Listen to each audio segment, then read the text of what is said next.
University is starting back soon, so many of my friends started moving back to town. I am 17 female, live in a house with 5 friends.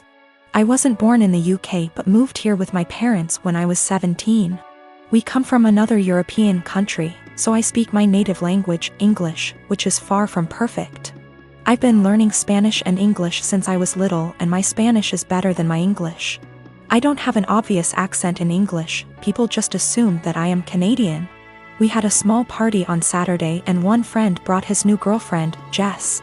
Jess 20, and she's the reason why I am posting here. Jess made sure to let everyone know that she's a polyglot and speaks multiple languages.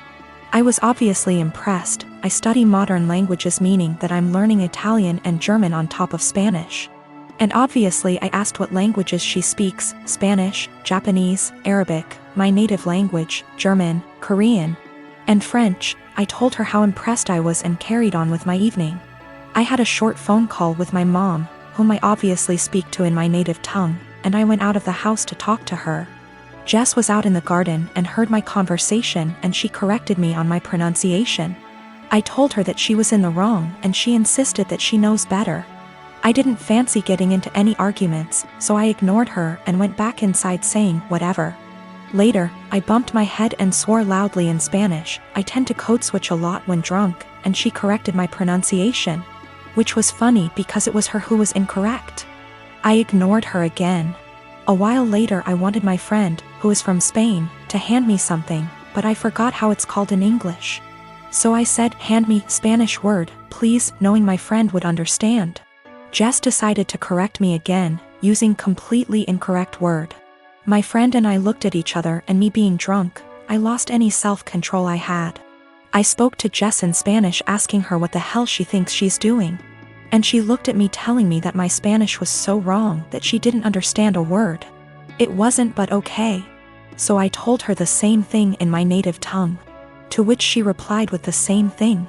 I laughed at her and told her it's my native language and she really shouldn't lie about being a polyglot and correcting people when she doesn't actually speak those languages. She was fuming. She tried to grab her boyfriend's hand and leave with him, but he was too drunk to care and just said, "Told you to stop lying." I don't know how she got my number, but she called me this morning screaming what an asshole I am to humiliate her like that, and if she knew I spoke the language, she wouldn't have corrected me.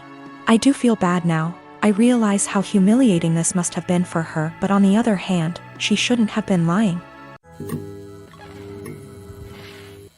I am a 36 years old female, and I have always been into jewelry.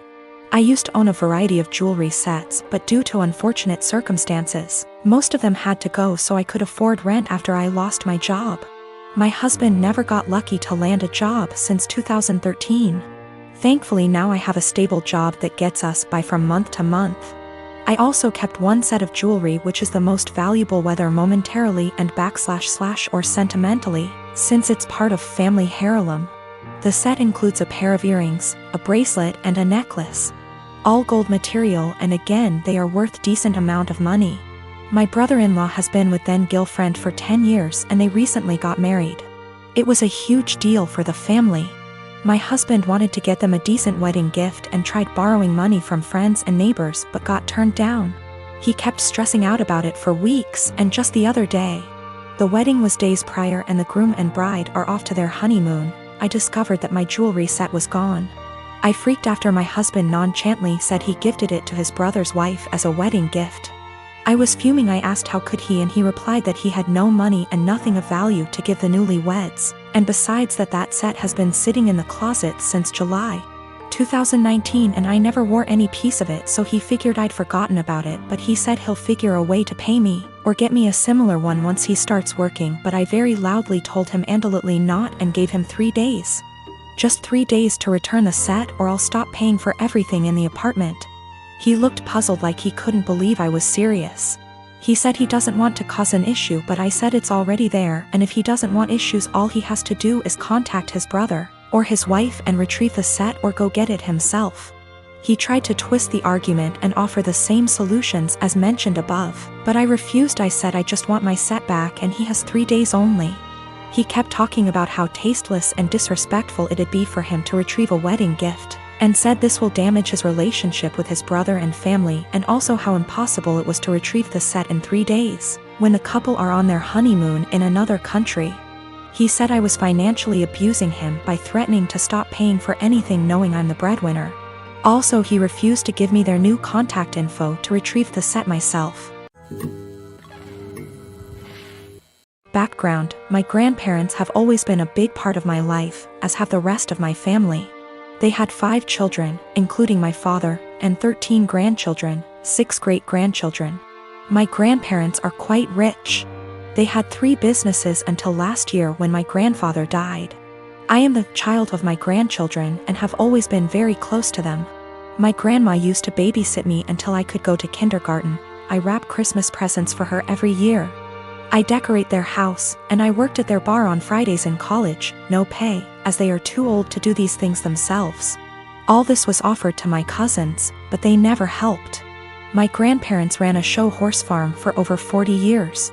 It was what my father took with him and I quickly began to love. I used to go every weekend with my grandma up until high school when I started studying. Even though I don't ride horses anymore, my dad and I go to clean the stalls and look after the horses every week when my grandparents are away on trips. Usually once every 2 months. My grandparents were a huge part of my life. Problem: my grandmother died 4 weeks ago. It was devastating. My grandmother left my aunts, uncles, and dad about $85,000 each. Money for which she and my grandfather worked very, very hard. It was expected. What was not expected was that they would leave me just over $45,000 along with some other valuables. I was honestly shocked. All my cousins received about $2,000 each and a few trinkets. Obviously you can see where it was going. My aunts and uncles were at the reading when I was told, so they told their children. Everyone except the parents is furious. My cousins, who are already adults, demand that I divide them equally. I don't feel like I should. I was very close to my grandparents and did a lot for them, but it's hard. My family is very tight-knit and we have holidays / monthly parties / dinners / etc. together, every year. I never expected money to tear us apart. This money can change a lot for me. I could pay off my $10,000 student loan and put the rest into my upcoming wedding / future kids / savings account. A small part of me wants to share it equally, just to have everyone together. But there was a reason they left this to me. They didn't do it to hurt anyone. I was the only one who visited them and helped them. None of them took the time to see them, except for family gatherings. But no one understands this except my parents. It seems to me that I alone destroy the family. My aunts and uncles won't talk to my father until I split the money, and my cousins won't talk to me. I only have a student loan and a car payment, so I don't have much debt, but it could give me a comfortable future. They all keep throwing in my face that they have families, house payments, college to pay for, etc. They keep saying I've been planning this for a long time, but I really didn't. I loved my grandparents. My fiancé tells me to forget about them and do what's best for me, but I'm a big family man. I don't want to split the money, that could really help me, but I feel like they can play with me, forcing me to choose between them and this. My parents also want me to keep the money for myself, as they think my family members are being ridiculous in demanding it. Is it right for me to keep that much? I feel like I deserve it. Is it right for me to put this money on my family? Or are the people I've been so close to all my life taking advantage of me? $45,000 versus $2,000 is a huge difference. PS, there is more in the will than I explained. Houses, classic cars, horses, farm, land, CDs, etc.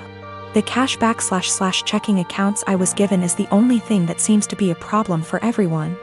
I have inherited more money than my cousins. They demand that I divide it equally between them or never speak to them again. I, 37M, have 3 girls, 8, 10, and 12. Their mother walked out on us for another man when our youngest was around 4. My ex still stays in contact, though, and pays child support. A few weeks ago while doing laundry, I saw red spots on my oldest's underwear. I asked her if she knew about it, and she cried and told me she tried to call her mom, but my ex didn't call back. She'd been stuffing toilet paper in her underwear. hoping that would work. I explained to her that periods are nothing to be ashamed of, and found some great resources online for us to review together.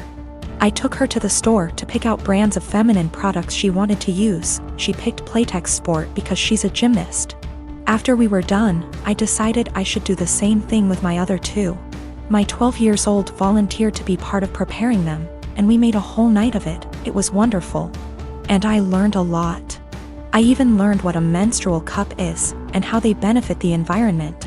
The other day, my ex called back. I'll usually arrange a video chat and leave the room so they can have some alone time, and when they're done chatting, I'll come back in to talk boring co-parenting stuff like school, bills, etc. This last time, my ex was furious with me for talking about periods with the girls. She shouted at me that I was sick and perverted. Why didn't I call her myself if I knew it was so urgent? I could have called one of their grandmas / aunts, but my mom has dementia, while her mom and sisters call me a loser because I teach kindergarten, so I'm not fond of them. My ex told me I was being immature and should have just toughed it out for the girls. This really pissed me off, so I shouted back that maybe if she wasn't such a deadbeat and answered her goddamned phone once in a while, she could have handled this. I brought up everything she does that hurts them. She hasn't been to a single soccer game, piano recital, or gymnastics meet in 2 years. Every other weekend when they come home from her house, they go straight to their rooms, only to emerge hours later asking me why she loves her new husband more than them, and what did they do to make her leave. My ex responded by saying I should tell them it's not their fault I couldn't satisfy her, and I screamed. And she just smirked and pointed behind me, saying, "Look what you did," when I turned around. My 8 years old and 10 years old were standing in the doorway crying. It broke my heart. I never shout, so I know I scared them. My 12 years old stormed in and started screaming at her mom, and while I appreciate her sticking up for me, this is not a battle I want her fighting. My ex hung up before I could fully de-escalate the situation. And let's just say the girls have been given free reign of the ice cream and limitless hours of video games, because I feel so bad. I even watched all the Twilight movies with them, so don't say I don't love them.